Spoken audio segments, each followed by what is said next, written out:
Ladies and gentlemen, welcome to Democracy Reclaimed, a night where we discuss the current state of our politics, the need for change, and a call to action for all young people to stand up for a brand new party, one that addresses the shortcomings of our existing options, and one that places strong value on accountability, sound political philosophies, and the reclamation of equitable democracy.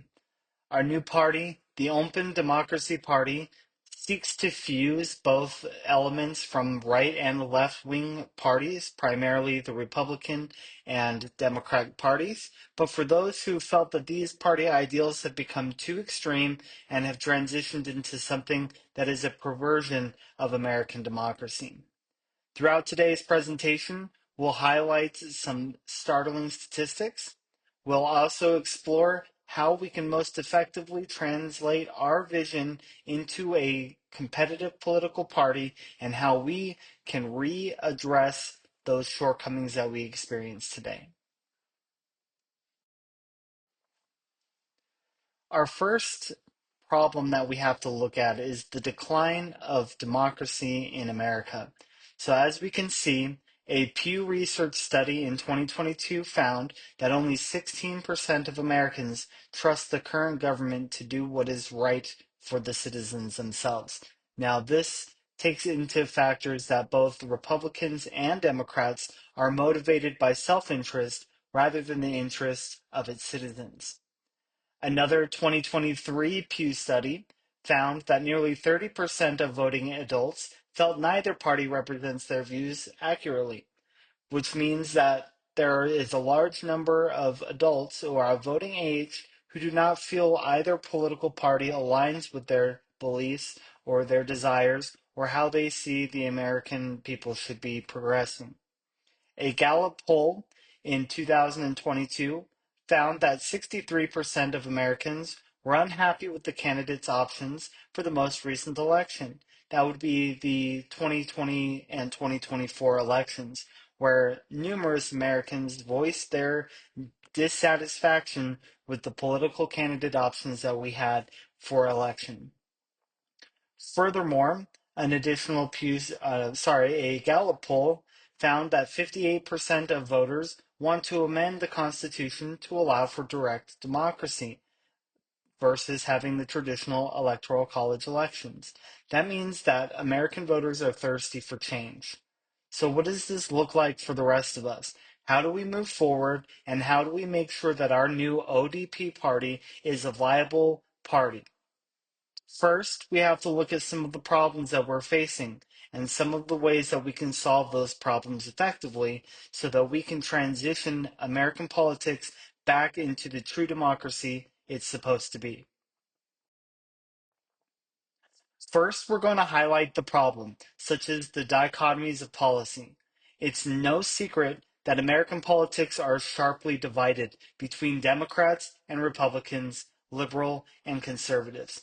However, as we can see, this modern political dichotomy is a perversion of true democratic philosophical thinking that was put forward by great thinkers such as John Stuart Mill, the Iroquois Nation leaders, Jean-Jacques Rousseau, Adam Smith, many others.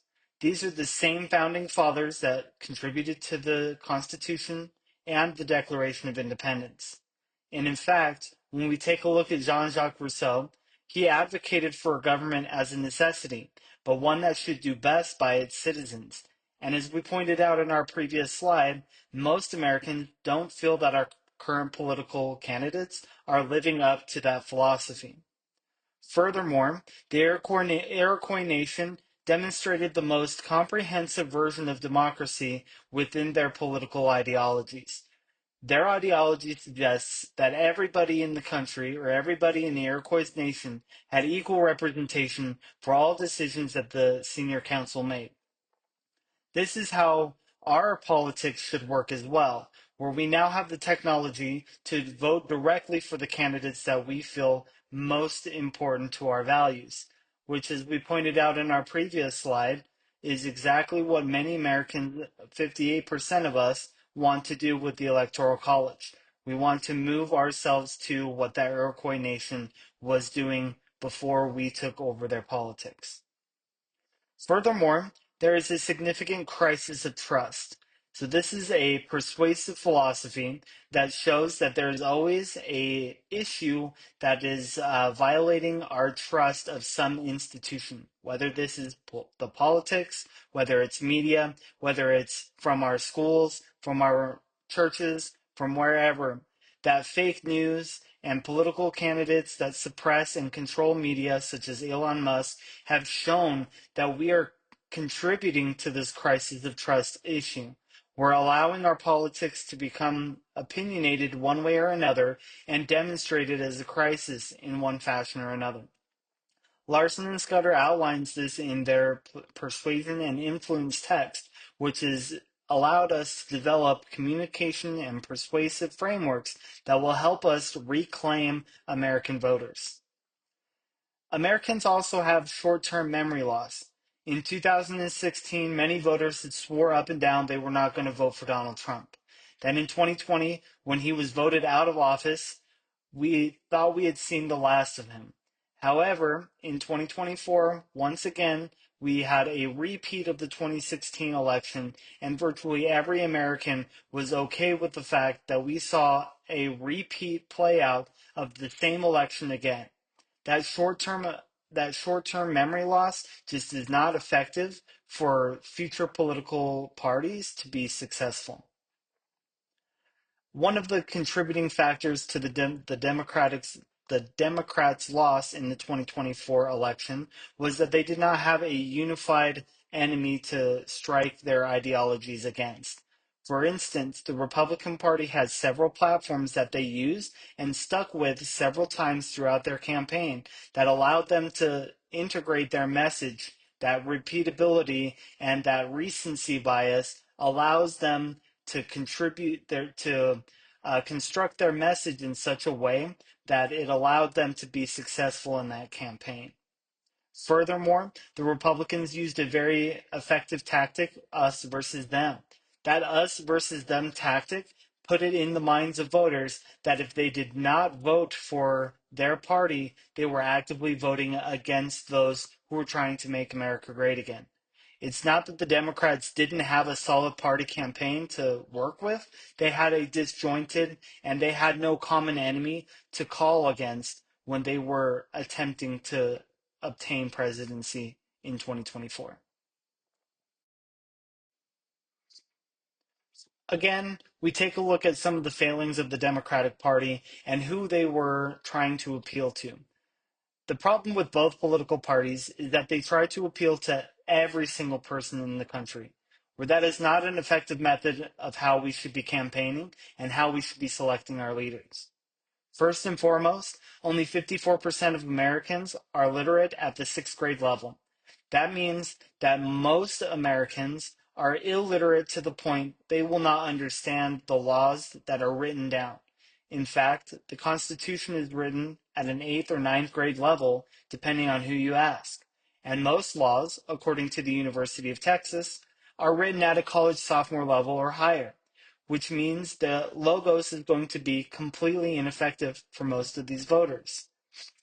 With the fact that most of these laws are written at such a high level of required congruency and mental capacity, makes them intentionally difficult for most Americans to comprehend. That means the political party, the ODP, needs to redefine what it means and who the audience is that we're going to be marketing to. And of course, that's what this whole idea is to market these ideas as a new party to the voters of America, because we need a better option. And what is that better option? Well, that's redefining what the political party means. So what does a redefinition of a political party look like?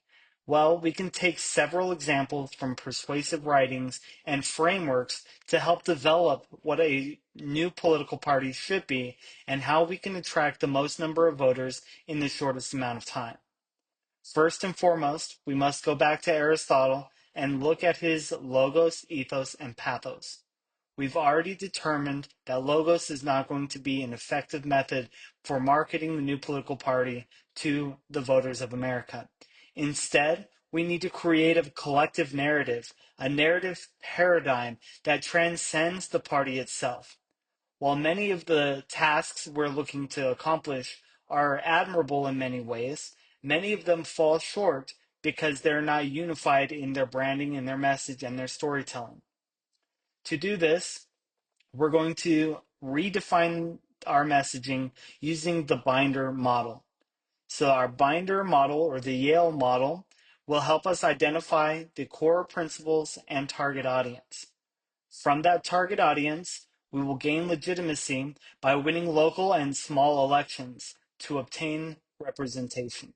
So those local elections could be for school boards, they can be for city council, utilities companies, small elections that many people don't feel have very much weight, but in reality carry the most power at the level that impacts our daily lives. We will then gain participation by utilizing digital marketing platforms that target young voters and encourage action such as running or voting or getting involved with party activities. We will then exercise the penetration step of the binder model to run for national elections, such as the Senate and the House. Finally, we will represent ourselves as a distributed form of a political party when we overtake Democratic and Republican districts as we pave a pathway to the presidency. To obtain this, however, we must move away from the leadership models that we are used to. No longer are the democratic and the authoritarian leadership styles effective enough to run our country. We need transformational leadership styles, a move away from those previous models, and a shift towards expert leadership and creative thinking. That means we have a leader who is capable of articulating their vision in such a way it attracts voters to the party. Finally, as Osgood, Saussure, and Tannenbaum state, the second dimensions, refining the meaning of words and their symbolic counterparts, allows us to redefine the imagery typically associated with political parties and reduce the ambiguities and the metaphors that have bogged down the Democratic and Republican parties for so many years.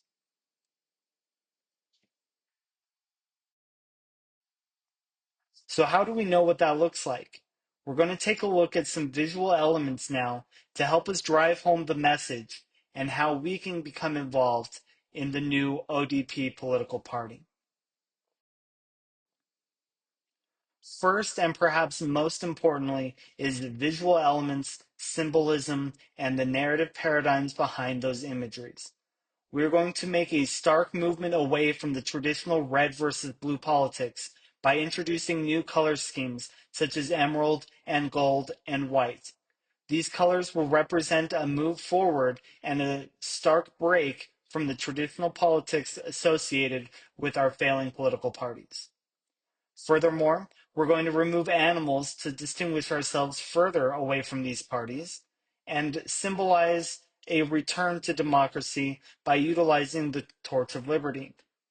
Again, we're going to dive into the previous philosophical thinkers and symbolize that thoughtfulness and return to lawfulness with the open book symbol. Using these symbols and creating imagery such as the Make America Great Again slogan and red colored hats and things of those natures, we will be able to capture the imagination of voters and create a lasting and relatable image to those who are taking our side. Of course, we do encounter some ethical concerns when we start to develop our new party. In response, we're going to use the transparency response model, or the T response model, that helps us guide our politics and how we persuade our voters. So first, transparency and persuasion, making all of our available and relevant information known to voters and to our competition. Respect, understanding the motivations of all of our voters and what motivates the average American, such as low gas prices, low cost of living, and better quality of living. Equity, rewarding inputs of all voters, even if those views conflict our own. Seeing through the eyes of our voters and not our donors. We are not going to take big money from large corporations who are not representative of the people who work there or who live in our country. Furthermore, personhood and obligations that our voters are humans and not numbers, and we must focus on actions and not politics to get things done. We plan to negotiate with no more extreme politics and no more voting to the opposition just because they're the opposing political party. Finally, we have sustainability and engagement, returning to the ideas of the Iroquois Nation and those lawful philosophical thinkers of our founding fathers' time. And no more passengers. Everybody must be engaged, and everybody plays an active role in our new government. The time is now. We have the frameworks, such as our goals, plans, actions, to help us develop a pathway to taking seats and representation in local and federal government. We can disrupt existing power dynamics and deploy new organizational leadership structures, such as transformational leadership. And by defining our marketing channels, we can get the youth involved in that transformational leadership and reach a wider voting population. Thank you all for attending Democracy Reclaimed. I am Michael Stroup, Consulting LLC, a political consulting company. If you have any further questions or would like to research any of this for yourself, I've included the references in this following slide. Again, thank you all for attending the show. I hope you enjoyed, and I hope to see you making the transition away from the political parties of today and moving towards the political party of tomorrow.